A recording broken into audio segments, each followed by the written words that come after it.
Dice la Escritura de la siguiente manera, en el nombre de Cristo Jesús. Filipenses capítulo 2, versículo 12 al 14. Por tanto, amados míos, como siempre habéis obedecido, no como en mi presencia solamente, sino mucho más ahora en mi ausencia, ocupaos en vuestra salvación con temor y temblor, porque Dios es el que en vosotros produce así el querer como el hacer por su buena voluntad. Haced todo sin murmuraciones y contiendas.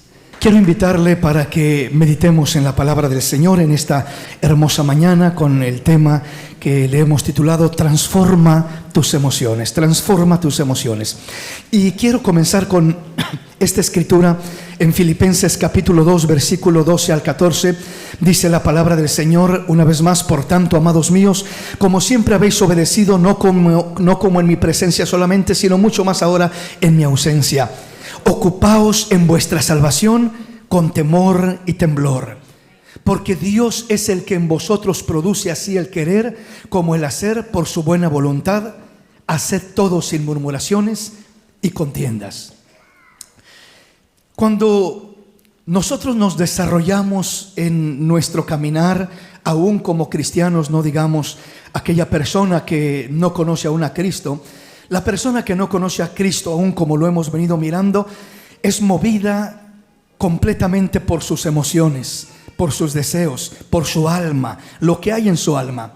Mas el reto de los hijos de Dios que hemos creído en Cristo Jesús es de no ser movidos por nuestras emociones, que es uno de los estorbos más grandes en nuestra vida. Es una de las desviaciones de lo que nos desvía y nos lleva a pecar contra Dios, a salirnos de la voluntad de Dios, a hacer lo que a Dios no le agrada.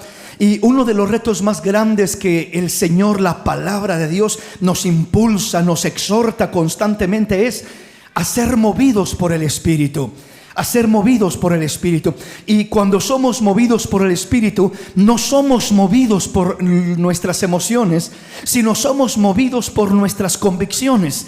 Las convicciones de fe basadas en la palabra de Dios es lo que dicta nuestras decisiones, es lo que dicta nuestras acciones, es lo que dicta lo que hacemos y cómo nos comportamos en la vida. Siempre que una persona es movida por el Espíritu, es movida por convicciones de fe. Lo que Dios dice, me guste o no me guste, lo sienta o no lo sienta, me agrade o no me agrade, voy a hacer la voluntad de Dios. Esas son las convicciones de fe, como el Señor Jesús. Muchas veces, ¿verdad?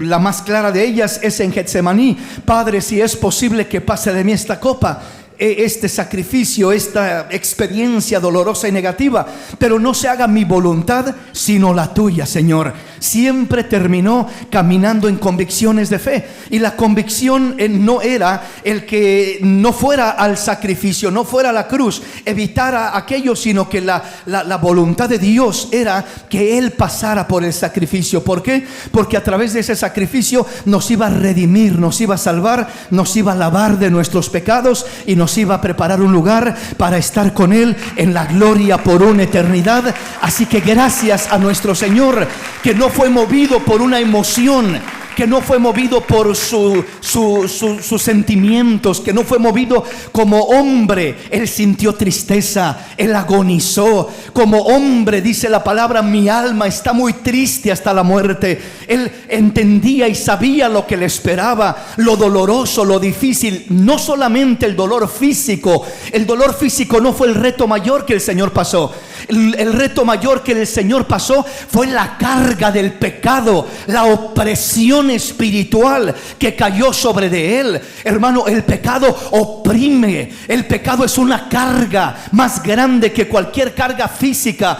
Que en una persona sentirse oprimido y cargado por el pecado es más desagradable y más pesado que 12 horas de trabajo pesados donde físicamente llega la persona rendida a casa físicamente, pero libre en su alma, tranquilito, con paz en su corazón. El cuerpo se tira en la cama a descansar 8 horas o 10 horas si las necesita, y se siente relajado y descansado y dice: ya me siento descansadito. Pero el alma, mi hermano, cuando es oprimida por el pecado, no hay descanso para el alma. Día tras día, semana tras semana, mes tras mes, año tras año, la opresión, la carga es peor, y solamente viniendo a Cristo es donde descansamos de la carga del pecado, de la opresión, de la maldad. Es donde somos libres verdaderamente de toda esa opresión. Entonces, la carga más terrible que el Señor pasó y llevó en la cruz del Calvario no fue el soportar el dolor. Hay personas humanamente y físicamente que han sido torturadas, que han sido atormentadas físicamente, torturadas, presos en la guerra, que los torturan de maneras crueles. En la famosa Santa Inquisición, que muchos cristianos fueron torturados, masacrados, sufrieron de maneras terribles físicamente hablando. Pero ningún ser humano ha pasado lo que el Señor ha pasado. No solamente porque no han sufrido físicamente de una manera cruel o fuerte. Aún los ladrones que estaban ahí crucificados con el Señor pasaron algo similar al Señor, físicamente hablando. Pero repito, la carga, lo fuerte que el Señor llevó, no fue simplemente el dolor físico, que eso ya era terrible y desgarrador. Pero aparte del dolor físico, hermano, una persona cargada de pecado no puede con su pecado. En veces mejor se quita la vida. Ya no soporta, ya no aguanto esta vida miserable, me siento oprimido, esta vida no tiene sentido. Es la carga del pecado sobre esa persona, es la opresión del pecado. Ahora imagínese, no la carga de los pecados de una persona. Usted llevaba la carga de sus pecados personales, pero imagínese la carga de miles y miles y miles de personas. Todo el pecado, porque mi pecado, tu pecado, el pecado de la humanidad completo cayó sobre el Señor Jesús en la cruz del Calvario, y lo llevó hasta la cruz para triunfar sobre de él, para sacarlo de este mundo y darnos el perdón y la salvación y la libertad de ese pecado. Entonces fue algo terrible lo que el Señor pasó, pero aún así Él actuó en una convicción firme de fe de que esa era la voluntad de Dios, y hizo lo que podríamos decir humanamente no sentía, por así decirlo, hacer, o preguntó si hay una manera de evitar esto. Padre, si es posible que pase de mí esta copa, que pase, mas no se haga mi voluntad sino la tuya. Entonces el Espíritu de Dios en nosotros, la palabra de Dios en nosotros, es la que crea convicciones de fe para movernos en ella, para obedecerla, mientras que el alma es movida por emociones, sentimientos, pasiones, deseos superficiales en nuestra vida.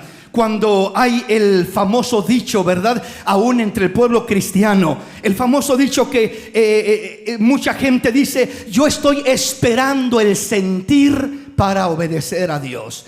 Yo estoy esperando el sentir para poder bautizarme. Yo estoy esperando el sentir para corregir esta área de mi vida. Dios no ha puesto el sentir en mi corazón que deje esto. Cuando entendemos por la palabra que es algo incorrecto, que es algo que no agrada a Dios, que es algo que afecta a mi vida, es algo que afecta a mi matrimonio, es algo que afecta a mi hogar. Y mucho pueblo cristiano sigue moviéndose por el famoso sentir. Estoy esperando el sentir. No he recibido el sentir. No lo siento en mi corazón todavía. Voy a ver si más adelante Dios pone el sentir en mi corazón. Hermano, vamos a evangelizar. No tengo el sentir, hermano. Ay, cuando tenga el sentir iremos a evangelizar. Hermano, vamos a atender una necesidad, a apoyar a un hermano. No lo siento, hermano, no tengo el sentir. Y creemos que Dios se mueve a través de un sentir de esa manera, y que tengo que esperar un sentir para poder accionar, obedecer a Dios en mi vida, en mi caminar cristiano. Y ese es un error terrible y una mala interpretación del pasaje que estamos leyendo. Precisamente por eso quise comenzar con este pasaje, porque la Biblia no nos habla de tal cosa, no nos habla de esperar un sentir, o sea que tengo que esperar el sentir para poder obedecer lo que Dios me enseña a través de su palabra. Por eso nos quedamos limitados, por eso nos quedamos sin crecer, por eso no nos desarrollamos, por eso no somos bendecidos como quisiera Dios bendecirnos. Porque si una cosa trae bendición a nuestra vida por encima de todo,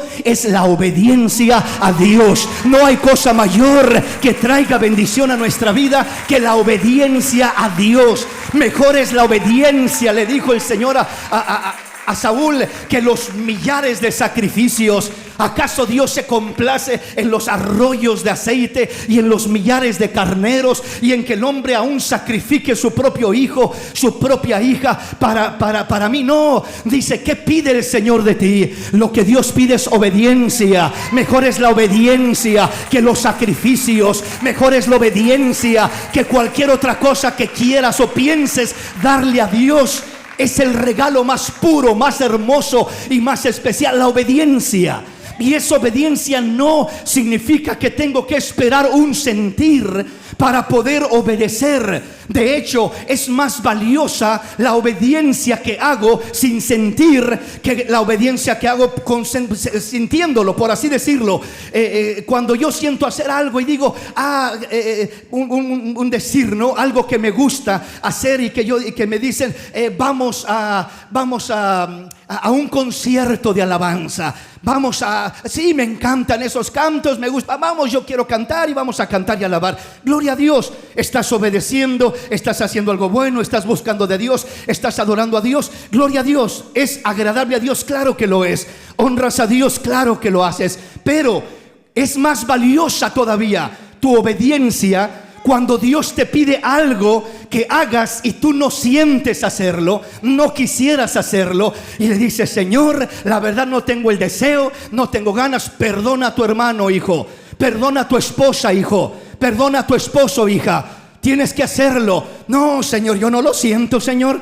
Mira nomás lo que me dijo, mira nomás lo que me hizo. Yo no siento hacerlo. Pensamos que el perdón tiene que estar fundado en un sentimiento vago y barato, un sentimiento fluctuante, que hoy siento una cosa y mañana siento otra cosa. Hoy me siento de una manera y mañana me siento de otra. La palabra no nos enseña que tengas que esperar el sentir aquello. Si Dios te lo dice y te dice, yo te he perdonado a ti, perdona a los que te ofenden como yo te he perdonado a ti.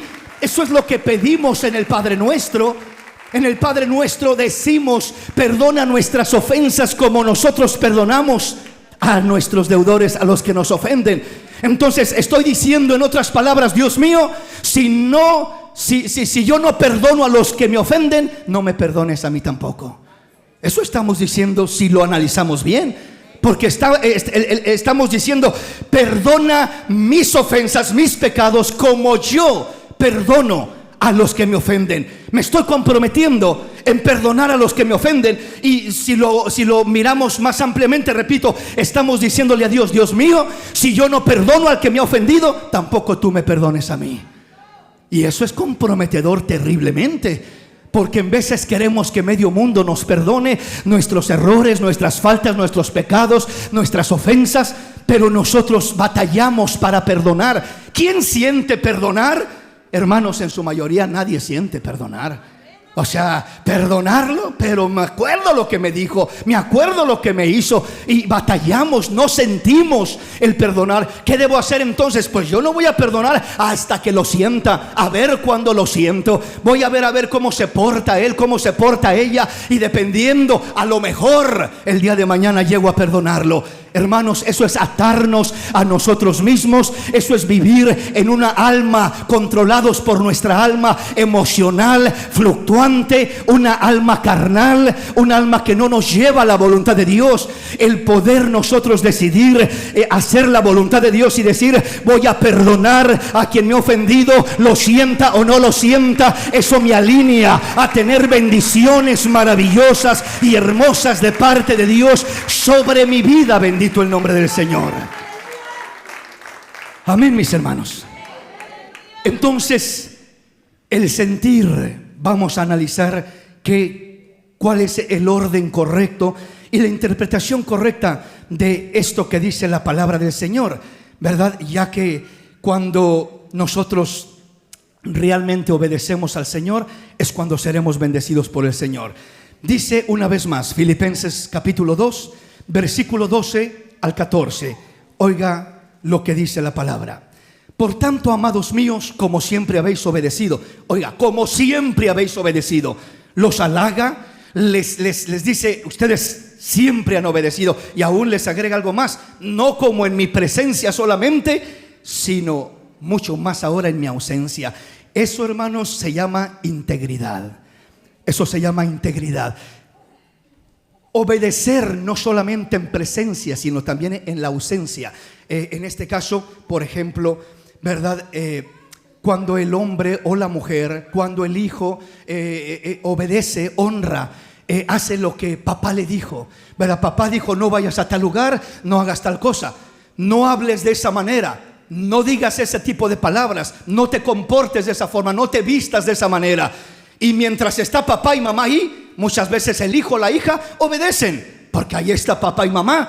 Y si no obedezco, pues me meto en un lío, me meto en un problema, porque ahí está papá y mamá y me están mirando que estoy haciendo lo que me dijeron que no hiciera. No hables así, no te comportes así, no te vistas así, no hagas tal cosa, porque eso no es bueno, porque eso no te edifica, porque eso no agrada a Dios, porque eso no es correcto.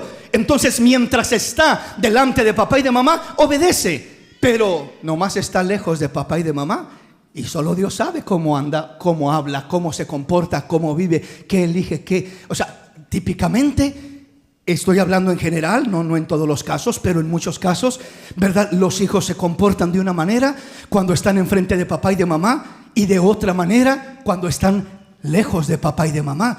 El esposo, mientras está enfrente de la esposa, es un angelito que camina, ¿verdad? Centradito y muy obediente, ¿verdad? No mira sino solamente a ella y solo a ella. Pero ¿y qué cuando está solito? ¿Y qué cuando anda solo por aquí o por allá en un lugar o en otro? ¿Se comporta igual? ¿O anda completamente sin control y mirando lo que no debe y hablando lo que no debe y comportándose como no debe, etcétera, etcétera? O sea, la integridad es ser el mismo estando presente las personas o estando lejos o ausente de las personas. Esa es la integridad y esa es la clase de obediencia que honra al Señor, que agrada al Señor. La obediencia íntegra, que no es solo, ¿verdad? Vengo a la iglesia y cuando vengo a la iglesia me miro como el más santo de todos. Soy el que canto, alabo y glorifico y hablo en lenguas y hago todo de lo mejor, ¿verdad? Pero ¿y qué cuando salgo de la iglesia? ¿Y qué cuando los hermanos no me miran? ¿Y qué cuando no estoy en presencia de los demás? ¿Quién soy? ¿Cómo actúo? ¿Cómo me comporto? Si soy otro fuera de lo que es la presentación pública alrededor de mis hermanos, alrededor de mi familia, alrededor de mi esposa o mi esposo, alrededor de mis padres, si soy otro cuando estoy ausente de ellos, lejos de ellos, entonces es solo hipocresía lo que estoy haciendo y no es una obediencia genuina, una obediencia de corazón, una obediencia que verdaderamente honra a papá, a mamá porque me pidieron esto, a mi esposo porque es mi esposo, a mi esposa porque es mi esposa, sino que entonces allí si simplemente soy uno cuando estoy enfrente de ellos y otro cuando estoy ausente de ellos, repito, no es algo genuino, no estoy honrando de corazón ni a Dios Dios, ni a mi esposo, ni a mi esposa, ni a mis hijos, ni a mis padres, ni a mi iglesia, ni a nadie. No estoy honrando de corazón. Pero dice Pablo, yo le doy gracias a Dios, dice, por ustedes, como siempre habéis obedecido, no como en mi presencia solamente, cuando viene Pablo a visitar a la iglesia y está ahí presente, sino mucho más en mi ausencia. Los veo que siguen íntegros, obedeciendo, honrando a Dios, respetando las ordenanzas, respetando la palabra de Dios, la voluntad de Dios. Eso es hermoso. Esa es la obediencia legítima, genuina, que debemos de buscar todos. Esa clase de integridad es la que Dios nos manda y nos llama a buscar, para que de esta manera Él nos bendiga y nos sobrebendiga. Cuando tú obedeces a Dios, ni siquiera tienes que pedirle que te bendiga. Todavía no le pides que te bendiga y ya te bendijo Él de una manera mayor de la que esperabas, de la que pensabas, de la que te imaginabas. Él se adelanta a preparar una mesa delante de ti en presencia de tus angustiadores. Él unge tu cabeza con aceite hasta que tu copa esté rebosando. Pero todo comienza con la obediencia al Rey de los cielos, al Dios supremo, al Dios altísimo. Todo comienza con nuestra obediencia. Bendito el nombre del Señor.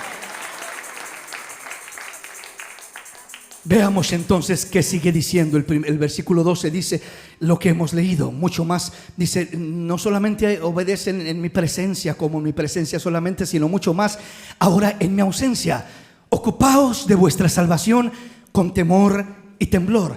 El mandato, la ordenanza es: ocúpense en su salvación con temor y temblor, con importancia, con seriedad, con integridad, con diligencia, no con negligencia. Ocúpense en su salvación con temor y temblor. Es lo más valioso que tenemos. Es lo más precioso, lo más especial, es lo más grande. Nada que el hombre llegue a tener se puede comparar con su salvación. Cristo dijo: ¿de qué le sirve al hombre ganarse el mundo entero y al final se pierde su alma? Hermano, tu alma vale más que este mundo entero. Dice: ocúpate en tu salvación con temor y temblor, como que es lo que verdaderamente vale, lo que verdaderamente importa. Dale atención, dale importancia a lo que verdaderamente vale, porque en ocasiones le damos demasiada importancia a cosas insignificantes, a cosas pasajeras, a cosas que realmente ni satisfacen permanentemente, ni llenan, ni son reales. Son muy superficiales y le damos demasiada importancia, demasiada atención, demasiada dedicación, demasiado interés, demasiado tiempo a muchas cosas que, repito, son simplemente superficiales. Y en veces a lo que realmente vale lo dejamos ahorillado, lo dejamos aislado. Por eso cuando el Señor Jesús alimentó a aquella multitud y multiplicó el pan y los peces, y dice que Él cruzó el mar, ¿verdad? Y cuando llegó a la otra orilla, ya el gentío estaba esperándolo al otro lado. ¿Cómo llegó tan rápido? ¿Quién sabe cómo llegó, cómo se corrió la voz y cómo llegaron? Y comienzan a buscarlo, lo encuentran en cierto lugar. Señor, te andábamos buscando, ¿dónde estabas? Ya estamos acá nosotros esperándote. ¿Y por qué me buscan? Yo sé por qué me buscan. Me buscan porque comieron el pan y se saciaron. Me buscan por el alimento que perece. Y no es malo que le pidamos a Dios por el alimento que necesitamos al cada día, como dice el Padre nuestro: danos el pan nuestro de cada día, dánoslo hoy, dánoslo cada día. No es malo.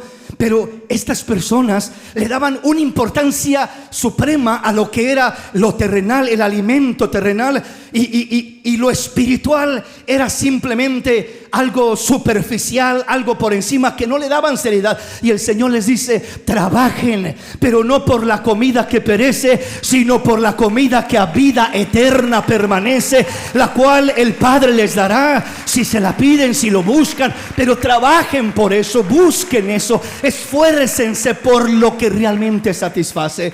La comida del alma, lo eterno, lo espiritual, lo que permanece para siempre, y no lo que perece por un momento y se acaba y se desvanece. Entonces nos dice: ocupaos en vuestra salvación con temor y temblor. Somos llamados a ocuparnos. Hermano, pero yo no siento. Hermano, pero yo estoy cansado. Hermano, pero yo tengo muchas cosas que hacer. Hermano, yo estoy ocupado. Yo tengo mi esposo, yo tengo mi casa, yo tengo mis hijos, yo tengo mi trabajo, yo tengo mi carro, yo tengo mis cosas que tengo que hacer y atender. Y muchas veces nos excusamos como aquellos hombres cuando el Señor habla de aquella parábola que hizo una fiesta de bodas y les dice a los siervos: vayan y inviten y traigan a los convidados a las bodas. Y comienzan a invitarlos y uno dice: acabo de comprar 12 yuntas de bueyes y tengo que probarlas, no puedo ir. El otro dice: me acabo de casar y no puedo ir. El otro dice: mi padre murió, lo tengo que enterrar, no puedo ir. El otro dice, y cada uno se comienza a excusar con posiblemente justificaciones que humanamente pueden tener sentido o pueden ser aceptables humanamente. Pero el punto es que aunque humanamente de alguna manera tenga cierto sentido el excusarse uno con algo, al final de cuentas vamos a tener una pérdida, vamos a descuidar lo de más valor, lo espiritual, nuestra salvación. Y dice el Señor: hay tiempo para todo, pero lo más importante entre todo es que te ocupes en tu salvación con temor y temblor. Si algo tienes que descuidar en esta vida, descuida lo que tengas que descuidar. Descuida el carro, descuida el trabajo, descuida la casa, descuida a los amigos, descuida la diversión, descuida lo que tengas que descuidar, pero no descuides tu salvación. No descuides tu salvación. Ese es el punto fundamental, ¿verdad? Que sea tu prioridad más grande. Es lo que está diciendo el Señor acá. Cuando dice: ocupaos en vuestra salvación con temor y temblor, dice: no lo dejes al último momento. Voy a hacer esto porque esto es importante y esto es necesario y aquello, y tengo que lavar y tengo que limpiar la casa y tengo que hacer la comida y tengo que preparar el lonche de mi esposo y tengo que esto y tengo que planchar y tengo que... Y hay un montón de cosas que tiene que hacer uno, que el día se le va y no alcanza a hacer ni la mitad de lo que tiene que hacer. Bueno, creo que a la mayoría nos pasa eso, ¿no? O sea, el día se va volando y usted se ocupa en 2, 3 cositas y ya se le fue el día y tenía que hacer 20 cosas y nomás alcanzó a hacer 5 cosas de esas. Entonces dice: pues estoy muy ocupado. Dios entiende que estoy muy ocupado. Estás descuidando lo prioritario. Dios dice: ocúpate primero en tu salvación. Que sea la meta principal, que sea el objetivo principal, con temor y temblor, con responsabilidad, con diligencia, con interés. Ocúpate en eso como que verdaderamente es algo que vale, que importa en tu vida, y todo lo demás vendrá por añadidura. Te ocupas en tu salvación y Dios te ayudará a ordenar esto, a hacer lo otro, a hacer acá. Y si no lo alcancé a hacer hoy, lo haré mañana. Pero no descuidé lo de mayor importancia, porque vamos descuidando poco a poco lo de más importancia y nos vamos enredando en lo de menos importancia y terminamos viviendo vidas vanas, vacías, superficiales, que no sacian ni a uno y ni a nadie más y que no nos garantizan una entrada en el reino de Dios. Pero el ocuparnos en nuestra salvación nos traerá satisfacción, nos traerá alegría, nos ayudará a Dios a ordenar nuestra vida y a lograr todo aquello que Él quiere que logremos, hablando primeramente de lo más importante y lo prioritario: nuestra salvación, nuestra familia, nuestro matrimonio, nuestros hijos, que es lo más importante. Espiritualmente mi salvación, terrenalmente mi familia, mis hijos, mi esposo, hablando de un desarrollo sano donde no descuido las cosas de mayor importancia, y si tengo que descuidar algo, descuidaré lo de menos importancia. Avanzamos en nuestro tema. Ocupaos en vuestra salvación con temor y temblor, versículo 13. Porque Dios es el que en vosotros produce así el querer como el hacer por su buena voluntad. Porque Dios es el que en vosotros produce así el querer como el hacer por su buena voluntad. ¿Qué significa esto? ¿Qué significa? Porque Dios es el que en vosotros produce así el querer como el hacer por su buena voluntad. De aquí es de donde se toma y se respaldan muchas personas cristianas para decir: la Biblia dice que Dios es el que pone el querer como el hacer, que Dios es el que pone el sentir en el corazón, y por eso yo estoy esperando que Dios ponga el sentir en mi corazón usando esta escritura. Entonces yo estoy esperando que Dios ponga el sentir y no lo ha puesto porque no lo siento. Yo no tengo el sentir, repito, de perdonar. No tengo el sentir de esforzarme más para trabajar, para luchar, para servirle al Señor, para ocuparme en mi salvación. No tengo el sentir de ayunar. ¿Quién va a tener el sentir de ayunar? Bueno, a lo mejor hay algún súper espiritual acá que, ¿verdad? Que sí súper tiene el sentir, pero en su mayoría nuestra carne reniega. Nuestra carne lo que quiere es comer a su tiempo y a sus horas, porque ella está de mal genio. Sí, se le pasa un ratito, no ha comido. Cuidado, trátenlo con pincitas, con algodones, porque se altera fácilmente. La mayoría, quizás aquí no hay de esos, pero ¿verdad? Por ahí existen. Entonces lo que nosotros debemos de entender es que hay muchas cosas que no vamos a sentir hacer, pero que debemos de hacer. Son necesarias hacerlas, y no tengo que esperar el sentir. Simplemente mire humanamente usted, ¿cuántos de nosotros o cuántas personas día con día, ¿verdad? Tienen un trabajo secular, un horario de entrar, no sé, a las 7 de la mañana o a las 6 o a las 8 o a las 9, a la hora que entre cada quien a trabajar, ¿verdad? Algunos tienen un poco más de flexibilidad, pero los que tienen trabajos que son de una entrada fija, aquí entramos a las 8 de la mañana y salimos a las 4 de la tarde. Ese es el orden de aquel empleo, de aquella fábrica, de aquella empresa, lo que sea, ¿verdad? Y la persona en veces anda desvelada, en veces dice, ay, no tengo nada de ganas de levantarme, y abraza la almohada y no quiere soltar la cobija, pero dice, ya es tal hora, tengo que irme porque no voy a llegar, el tráfico está pesado, y se levanta aunque no lo sienta, ya ni lo piensa, pega el brinco de la cama y vámonos rápido.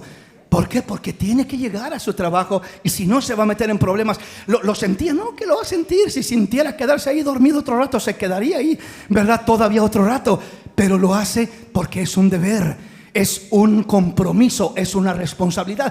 Y estamos hablando de cosas terrenales, y ni siquiera ahí nos movemos por el sentir. Si usted se moviera por el vaya a trabajar cuando sienta, y cuando no sienta no vaya, ¿qué tan seguido iría a trabajar? ¿Verdad? Diría, hoy no sentí, ¿verdad? El patrón entenderá que yo voy cuando siento, y cuando no siento yo no voy. Sería terrible eso. O sea, lo correrían del trabajo rápidamente y no permanecería ahí para nada. ¿Cuánto más hablando de las cosas de Dios? Las cosas de Dios requieren más compromiso, más responsabilidad, aún que las cosas terrenales de un trabajo, de algo terrenal. Tengo una cita con el dentista, tengo una cita con el médico. ¿Es importante? Sí, es importante. ¿Debe de ser puntual? Claro que lo debe de ser. ¿Debe de ir con responsabilidad? Claro que sí. Pero el punto es cómo podemos ser responsables en cosas terrenales que son superficiales, solo porque es el deber y entendemos ese deber. Y lo espiritual muchas veces lo dejamos ahí a cuando tenga tiempo. Si tengo tiempo, cuando lo sienta, si es que llego a sentirlo, entonces lo haré. Esa es una mediocridad espiritual. Esa es una vida cristiana mediocre, y no una vida cristiana firme, con fundamentos sólidos en su desarrollo cristiano. Somos llamados a honrar a Dios por encima de todas las cosas, a buscar de Dios, a ocuparnos en nuestra salvación con temor y temblor. Repito, lo sienta, no lo sienta, le guste, no le guste, si honra a Dios, si agrada a Dios, si Dios me pide que lo haga por su palabra, yo no tengo ni que orar. Voy a orar a ver qué dice Dios. Pues si ya me dijo Dios en su palabra lo que tengo que hacer. Tienes que perdonar, tienes que amar, tienes que bendecir, tienes que hacer mi voluntad, tienes que ocuparte en tu salvación. Ya las cosas que ya me dijo Dios, no tengo que orar, no tengo que pedirle a Dios, no tengo que esperar un sentir. Lo que a Dios le agrada es, si ya te lo dije, hijo, obedece, hónrame, agrádame, y yo te bendeciré de una manera maravillosa, de una manera hermosa. Yo me encargaré de trabajar en tu vida y de bendecirte de una manera especial. Ese es el deseo de Dios y la manera como Dios trabaja y como Dios quiere que nos movamos. Pero entonces, ¿qué significa esta palabra? Versículo 13. Porque Dios es el que en vosotros produce así el querer como el hacer. Aquí lo dice, por su buena voluntad. ¿Cuándo es cuando Dios produce en nosotros el querer como el hacer? O sea, que pone aquel sentir, aquel sentimiento, aquel deseo.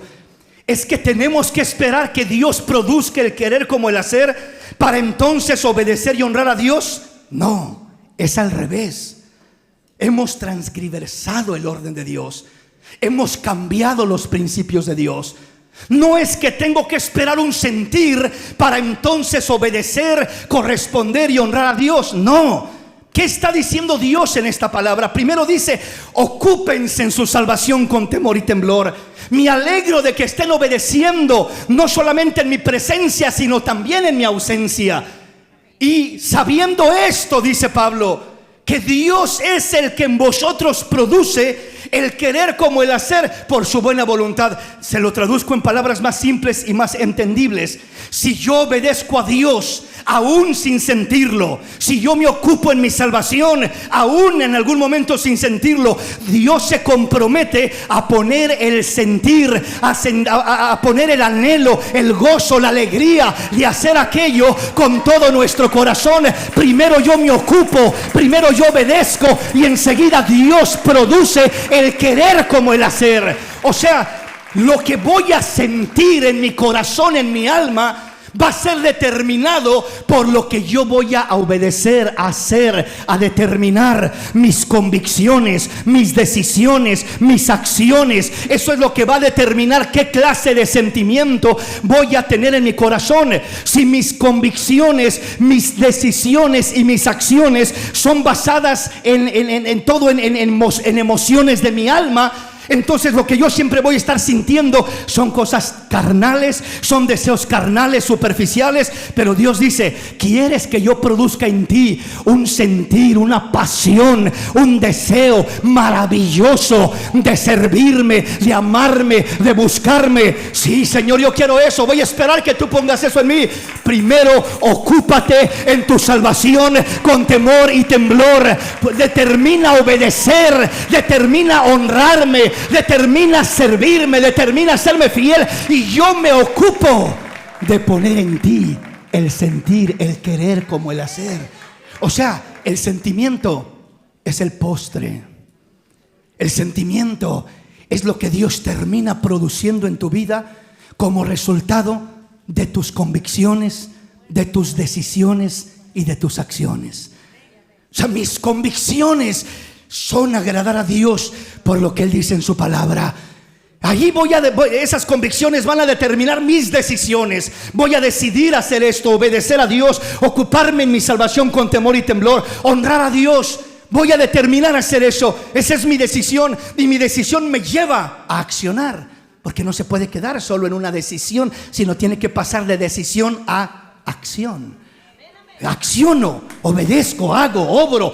Y cuando yo comienzo a obedecer, a obrar, a hacer lo que Dios dice, Dios me recompensa produciendo en mí el querer como el hacer por su buena voluntad. Él me recompensa produciendo algo maravilloso en mi vida, algo maravilloso en mi corazón, algo precioso allá adentro. Le pongo un ejemplo. De repente uno levantarse en la mañana a orar temprano, hacer un buen tiempo de oración, a la carne la hace gritar y la hace renegar y la hace retorcerse como un gusano en las brasas. No quiere, no le gusta, y decidiría: no, mejor no, hay mañana, y el mes que entra, y después yo estoy bien. Pero si usted lo hace y va en contra de lo que siente, porque lo que siente es quedarse dormido en la cama, pero se levanta y hace un tiempo y se pone a orar y se pone a buscar de Dios, comenzó haciéndolo quizás arrastrando a su carne a doblar las rodillas y a comenzar a orar y a comenzar a hablar con Dios y a comenzar en esa intimidad con el Señor. Pero una vez que ha obedecido y está ahí, comienza a gozarse, a deleitarse, a descansar en la presencia del Señor y a decirle gracias, Señor, por este tiempo tan maravilloso. Es un gozo estar delante de ti, es una satisfacción real y maravillosa estar en tu presencia. Es una alegría, Señor, buscar tu rostro, hablar contigo. Señor, ya no lo siento como una carga.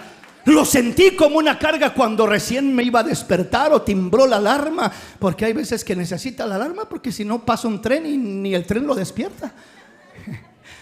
Pero hay maneras, ¿verdad?, de poder poner la alarma, lo que tenga que hacer para que uno despierte. El punto es, si uno se ocupa en lo que agrada a Dios, Dios se compromete en producir, en poner el querer como el hacer. Comenzará haciéndolo por obediencia muchas veces, pero terminará como un gozo, terminará como un deleite, terminará como una satisfacción, terminará como una alegría, terminará siendo algo hermoso, algo precioso. No será una carga, no será algo pesado, no será algo desagradable, será algo dulce, será algo delicioso que saborearás, que disfrutarás, que te gozarás. Será algo maravilloso.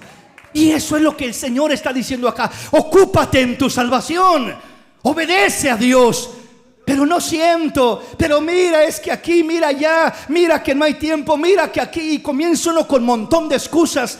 Y el Señor dice: hazlo, hijo mío. Y yo me comprometo en producir el querer como el hacer. Por eso dice, primero ocúpense en su salvación. Y después dice, porque Dios es el que en vosotros produce así el querer como el hacer. Pero ¿qué pasa si yo no me ocupo de mi salvación? Y estoy allá cruzado de brazos y sin preocuparme y sin nada y sin buscar a Dios en ningún sentido. Ni su palabra, ni la oración, ni congregarme, ni adorar a Dios, ni orar, ni ayunar, ni hacer nada de lo que nos fortalece y nos ayuda en nuestra salvación. Y yo digo, no, pues yo acá estoy cruzado de brazos y a ver cuándo Dios pone el sentir. Usted se va a morir y nunca va a tener el sentir de hacerlo. Sí, se va a envejecer esperando el sentir y el sentir nunca llegó. Porque el sentir no llega estando uno de ocioso, estando uno indiferente a su salvación, estando uno en desobediencia a lo que Dios le pide. El sentir que Dios produce, porque Dios es el que en vosotros produce el querer como el hacer por su buena voluntad. Eso Dios lo produce, repito.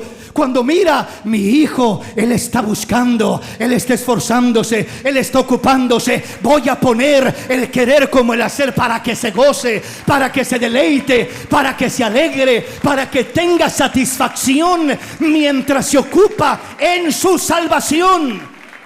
El que verdaderamente se ocupa en su salvación genuinamente, hermanos, no termina sintiéndolo como una carga. Termina experimentándolo como una delicia, como lo más dulce, como un caminar hermoso de la mano del Rey de Reyes y del Señor de Señores, caminando de su mano, amándole, sirviéndole en una relación maravillosa, aleluya, maravillosa.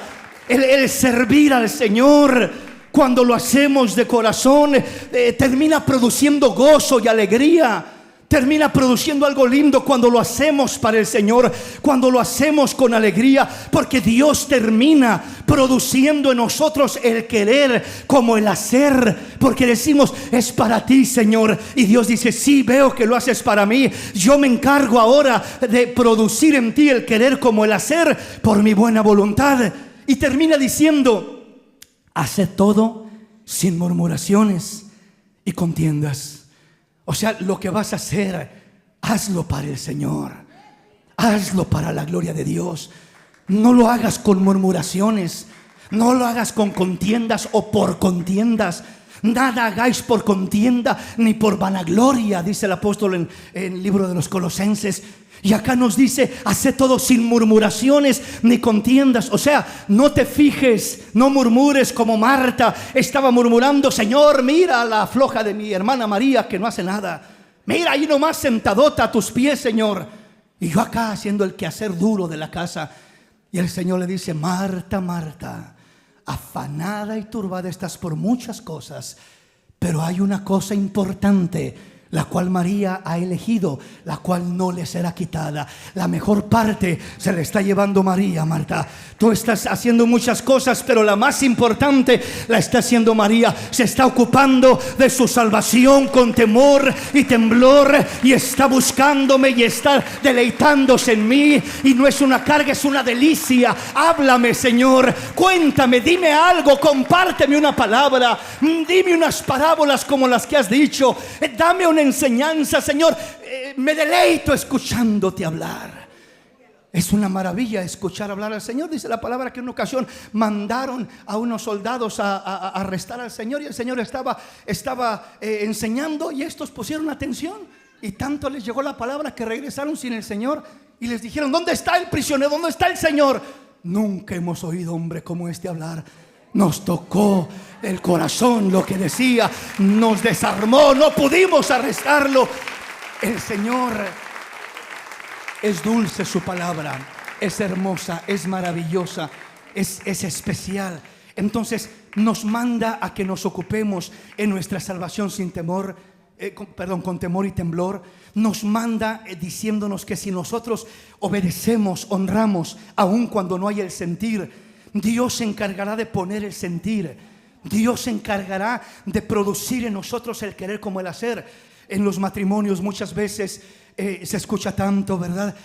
Ya no siento nada, ya no lo quiero, ya no la quiero, y por eso mejor aquí se va a terminar todo, mejor nos separamos, mejor nos divorciamos, porque ya no siento.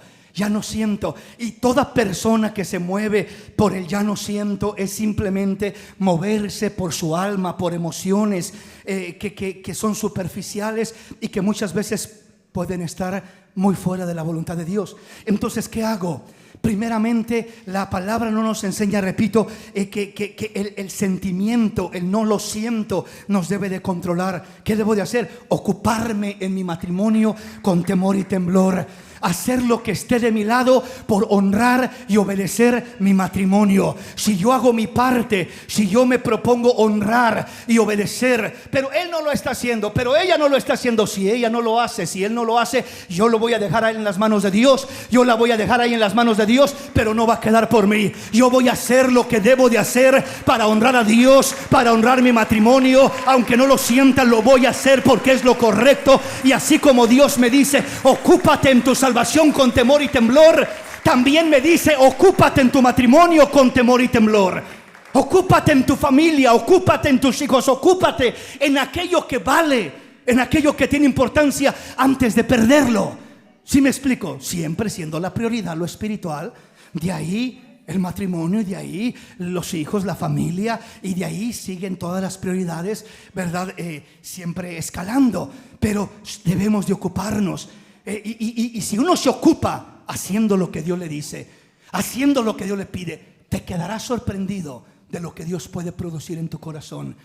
Si tú te ocupas haciendo lo que Dios te dice, comportándote como Dios te pide, honrando el hogar, el matrimonio como Dios te lo pide, te quedarás sorprendido de cómo tus sentimientos pueden cambiar, cómo el desprecio, el rencor, el resentimiento, la amargura que dominaban y gobernaban tu vida pueden comenzar a desaparecer, y cómo puede comenzar a aparecer un sentimiento puro, noble, un sentimiento de ternura, de cariño hacia tu cónyuge, hacia tu pareja. ¿Por qué? Porque te estás ocupando en lo que Dios te ha encargado que te ocupes. Estás honrándolo, estás obedeciendo a Dios, estás haciendo lo que Él te dice que hagas, estás haciendo lo que Él te pide que hagas, y serás recompensado. Y la primera recompensa que Dios nos ofrece cuando nos ocupamos en hacer lo que Él nos pide que hagamos es que Él nos recompensa produciendo en nosotros un nuevo sentimiento, el querer como el hacer.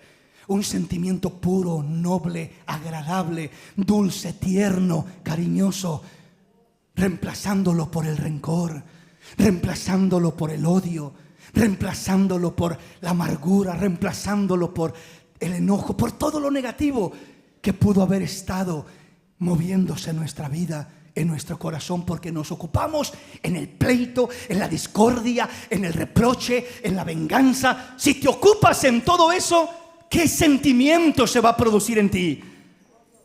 Se va a producir odio, rencor, maldad, venganza, resentimiento. Se va a producir en ti amargura hasta los huesos, en tu corazón, porque te estás ocupando en lo que no te debes de ocupar.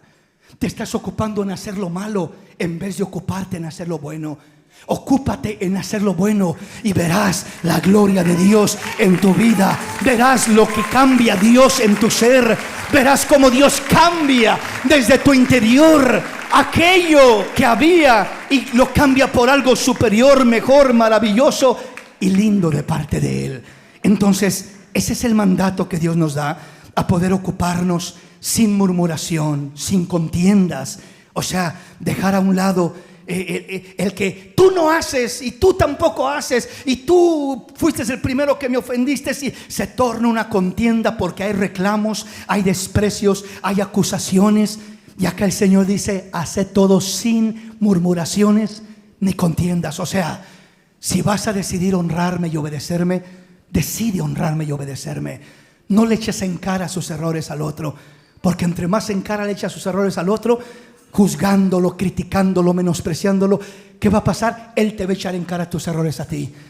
Y Él te echa en cara tus errores y se prende aquello. Y se comienza la guerra y se comienza el pleito. Y termina siendo una batalla campal a muerte en aquel lugar. Eso es terrible. Por eso el Señor dice: no te ocupes en eso incorrecto. No te ocupes en las cosas que no edifican, que te van a traer destrucción. No murmures, no contiendas, no mires lo del otro. Déjame a mí el otro. Pero Señor, toda la culpa la tiene el otro. Déjame a mí al otro con toda su culpa. Tú trabaja en tu vida, en tu corazón, en honrarme, en ser la mujer que yo te he llamado a ser, en ser el hombre que te he llamado a ser. Tú encárgate de la parte que te corresponde. Estás honrando ese hogar, estás honrando ese matrimonio, estás honrando esos padres, estás honrando esa familia, estás honrando lo que yo te he mandado que honres, lo que yo te he mandado que hagas. ¿Te estás ocupando en lo que yo te he dicho que te ocupes? ¿O te has ocupado en todo lo contrario de lo que yo te he dicho? Eso va a determinar qué se producirá en tu corazón. ¿Quieres sentimientos nobles, puros, hermosos, de paciencia, de bondad, de mansedumbre, de templanza, de gozo, de paz, de fe, de amor? ¿Quieres esa clase de sentimientos? Esos sentimientos los produce Dios, los produce Cristo. ¿Cuándo? ¿Cómo? Cuando nos ocupamos en hacer lo correcto, aunque no lo sintamos. No esperes el sentir. El sentir llega como una recompensa cuando Dios te mira ocupado, haciendo, honrando, obedeciendo su palabra y su voluntad. Él trae lo demás como una recompensa a tu vida. Dale ese aplauso al Rey en esta hermosa y linda mañana.